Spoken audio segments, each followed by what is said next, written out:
અરે કહું છું, સાંભળો છો? પરણ્યો ને એ દિવસથી સાંભળતો જ આવ્યો છું ને. બોલ, શું છે? મને સમાચાર મળ્યા છે કે તમારો મિત્ર કાનજી છે ને એ કોઈ ગાંડા જેવી છોકરી સાથે પરણવાનો છે. તમે કઈ સમજાવો, એને સમજાવો. ના રે ના, હું કાંઈ સમજાવવાનો નથી. કેમ? શું એ તમારો મિત્ર નથી? હા, એ મારો મિત્ર તો છે, પણ મારા લગ્ન વખતે એને મને સમજાવેલો. મારી હાલત તો જુઓ.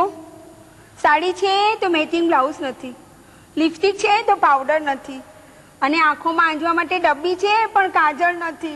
શ્રીમતીજી, મારી બી એવી હાલત છે. ગજવું છે તો પૈસા નથી.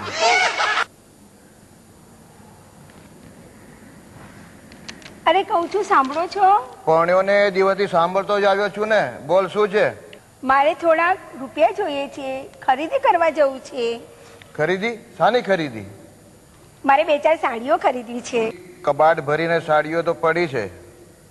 એ બધી સાડી તો મારી બેનપણીએ જોયેલી છે. નવી સાડી લેવાની શું જરૂર છે? નવી બેનપણી જ લઈ આવ ને.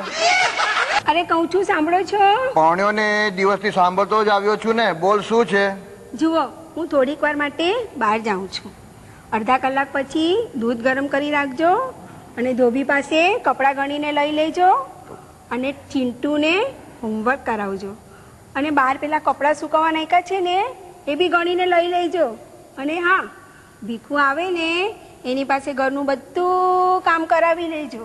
હા, અને અગર મને સાંજના મોડું થયું તો ફ્રીજમાં પેલા કોબીને ટામેટા રાખ્યા છે ને એનું જરા કચુંબર બનાવીને રાખજો. અરે પણ તું જઈ ક્યાં રહી છો?